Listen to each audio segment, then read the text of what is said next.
Self-expression is a very important concept in the furry fandom, and fursonas are the embodiment of self-expression. You don't need to have one at all to participate in the fandom, but they're just really fun to have and fun to make. Fursonas, aka furry personas, are the best way to express yourself in the fandom. That's because it's the projection of your own personality in the form of a character. However, some people run into trouble when they're making one, or they may not know where to begin at all. Well, that's where I come in.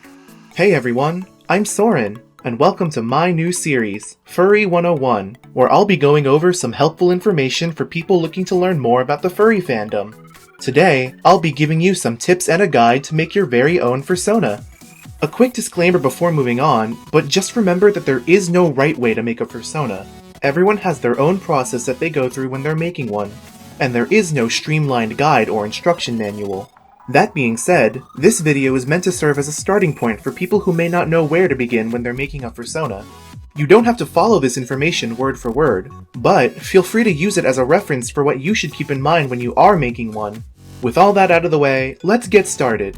The first thing to keep in mind when you're making a fursona is this. Ask yourself, what's your goal? Everyone has a different relation to their fursona. Some people make theirs as a personal representation of themselves and their personality.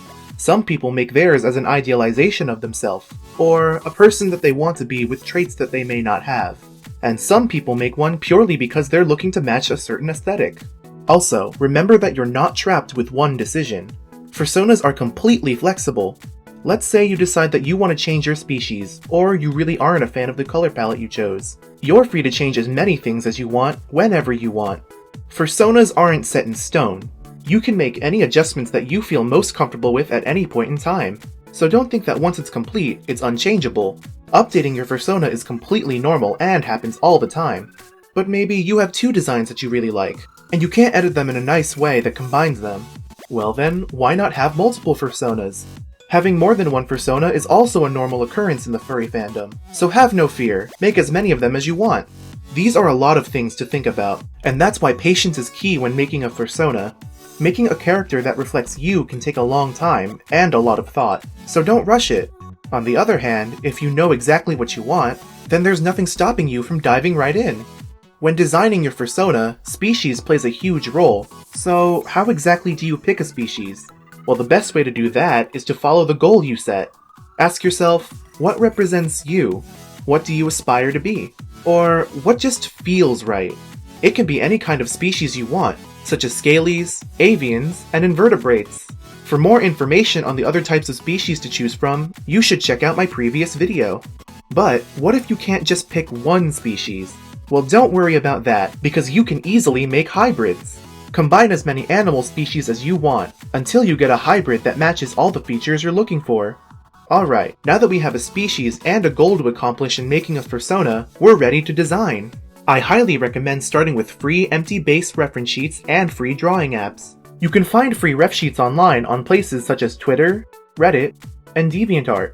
You can also find plenty of free drawing apps and tools through Google. A few that I recommend and have used before are Krita, Medibang Paint, and Sketchbook.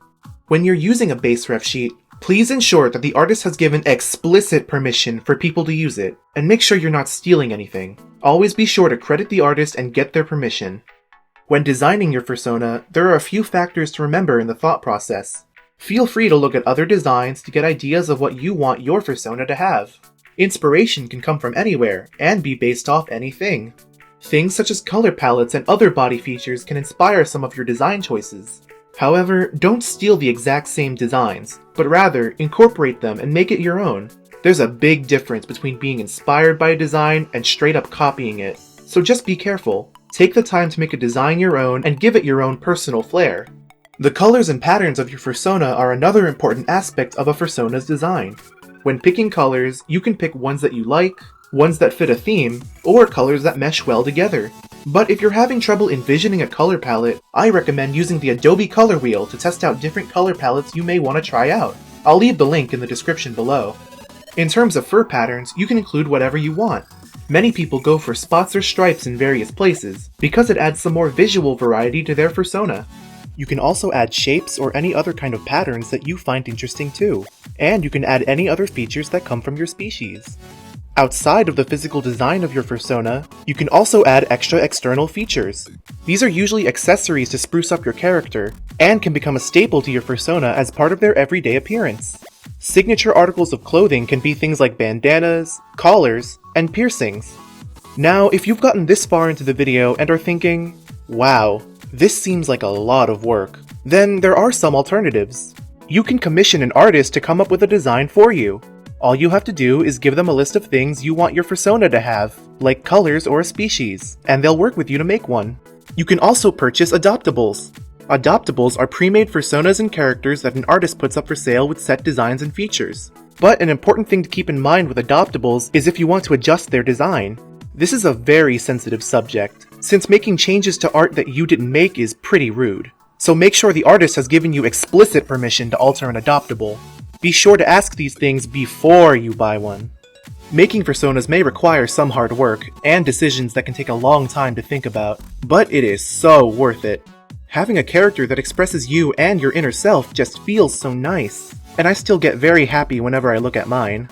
It allows your inner self to shine through, and it feels nice to have that other you. How do you feel about your fursona? And what's your favorite aspect about them? And if you don't have one, do you have any ideas of design choices you'd like to include? Let me know down in the comments. But anyway, thank you all so much for watching. I hope this guide was helpful and answered any questions that you may have had. If you do have any more questions, you can also leave them down in the comments, and I'll do my best to answer them. But until next time, see ya!